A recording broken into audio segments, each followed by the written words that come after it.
Hey everyone, welcome to the show. So, United Healthcare has been busted. They are trying to cut costs by denying very critically important care to children with autism. So, this is just disgusting. You're probably, well, you will believe the details because now we know what a scummy company this is. So, ProPublica, they are a news outlet. They obtained an internal report showing that UHC, United Healthcare, they're attempting to limit access to a therapy called applied behavior analysis. So there's a single mom. Her name is Sherelle Menard. This is just, one example of, I'm sure, many of thousands of people across the country who have been affected by this.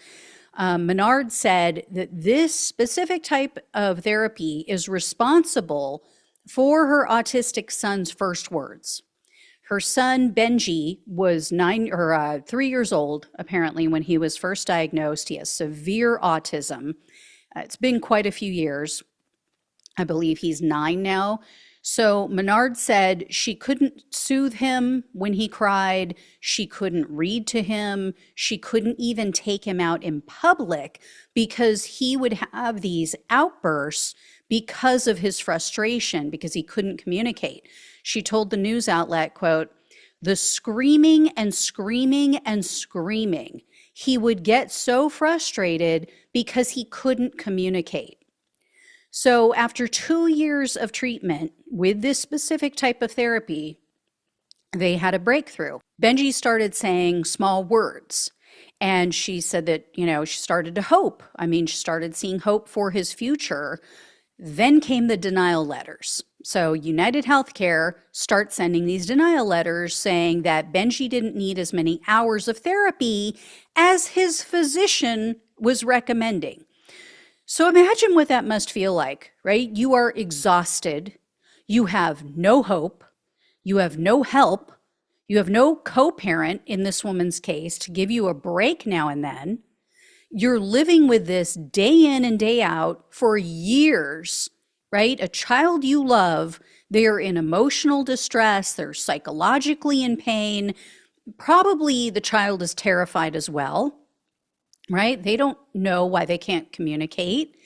And you don't see an end in sight.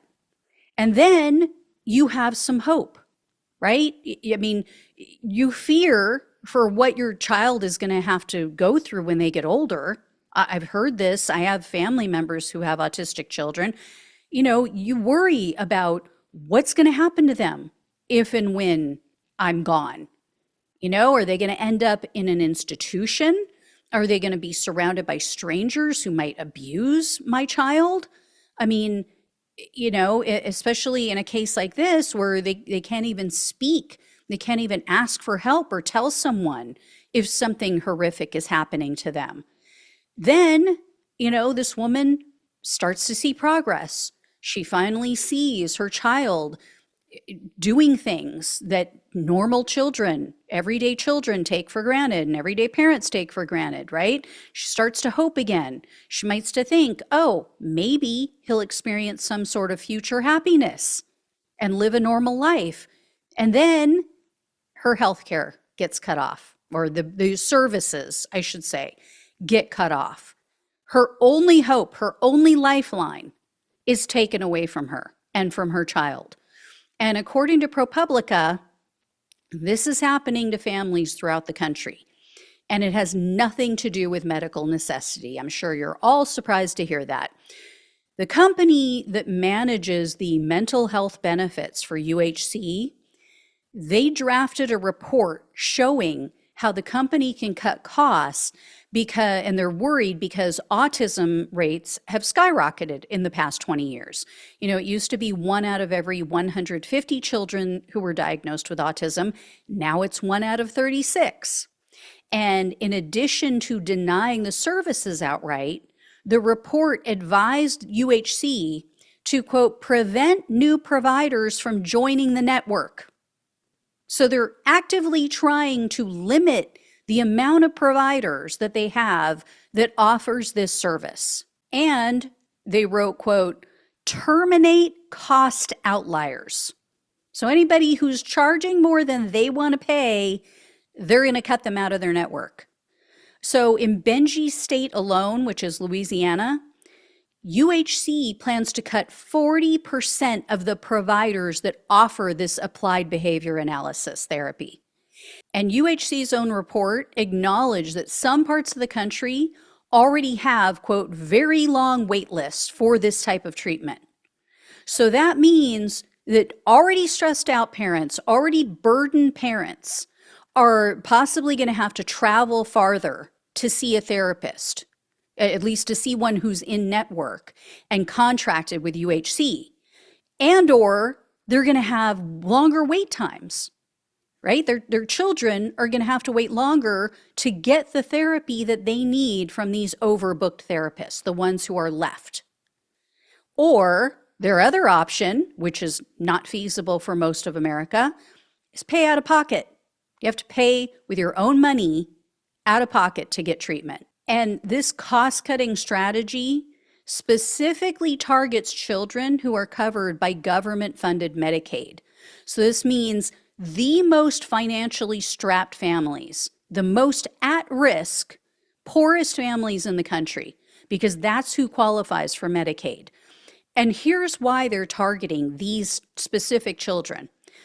According to the report, Medicaid provides funding for states, which we all know, and then because Medicaid is a government program, federal government program, so they give the funding to the states.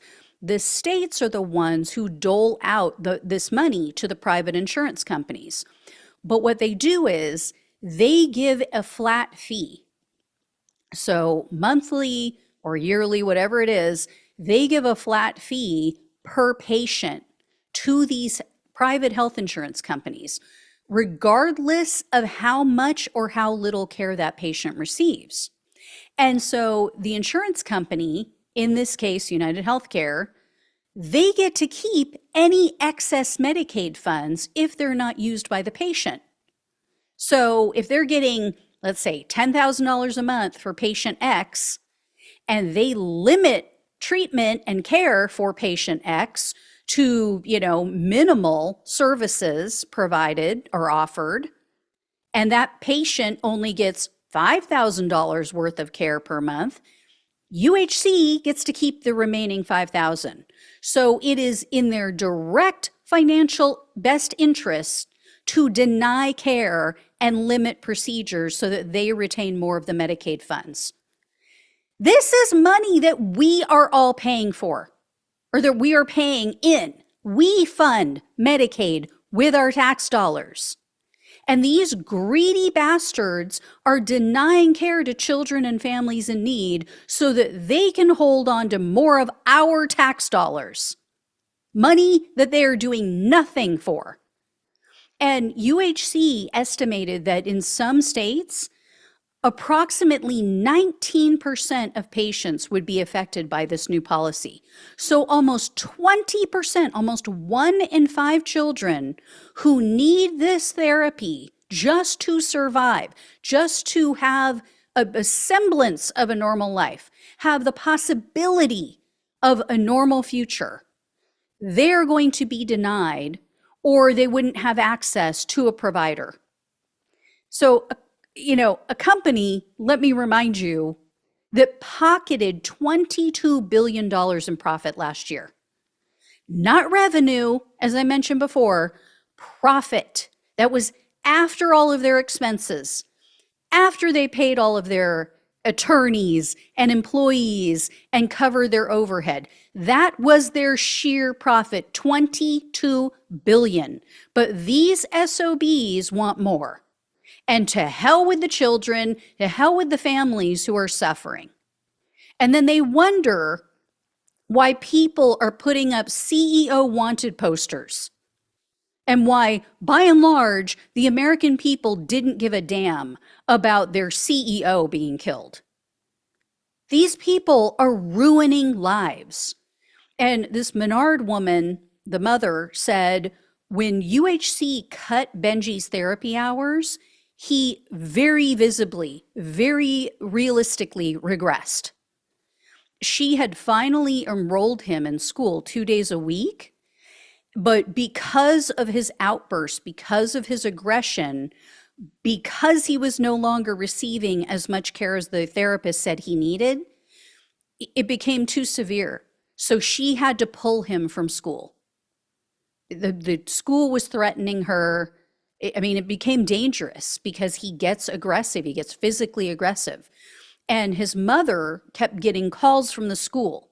So she would have to take off work to deal with all of the situations and take him home. How does this make sense? I'm telling you, our lawmakers, they are so just completely illogical, right? You don't want people on government funds. You don't want the quote unquote welfare queens, right?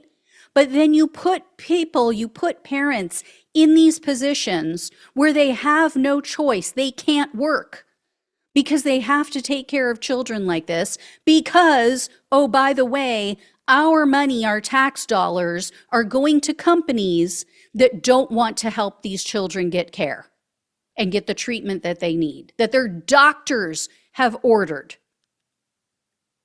Because God forbid, people like Brian Thompson and other health insurance company CEOs don't get to take home $10 and $20 million a year. God forbid UHC doesn't make $22 billion in profits to make their shareholders happy. Are you freaking kidding me? How does this make sense in any way, shape, or form? So unbelievably frustrating. I mean, just makes your blood boil. But this is where we are. This is our wonderful health insurance system, our health care system in the United States. Ain't it great? Yeah, but no, we don't want Medicare for all. We don't want universal coverage like in other countries. They have completely pulled the wool over so many people's eyes into thinking that we have it better here.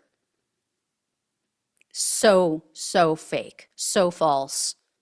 Just absolutely flies in the face of reality. So anyway, guys, I will let you know if I hear any more. Thank you so much for watching and listening. Please like, please share, and subscribe. Please donate if you can. As I mentioned in another video, if you are watching this on the platform with the initials TT, you know what I'm referring to. This is my last month on that platform because they are just, what can I say? They're special. Let's just put it that way. They clearly do not want news and politics there. They are basically shadow banning my content. They are demonetizing my content. They hit me with all kinds of fake allegations of misinformation and, just my content not being original, which it's me speaking. I don't know how much more original it can get. So if you like my content, if you want to continue to hear reports like this and follow me, you can head over to the other platform that goes by the initials of YT and search for Raw News and Politics. So appreciate all of you. Love you all. Take care. Talk with you soon.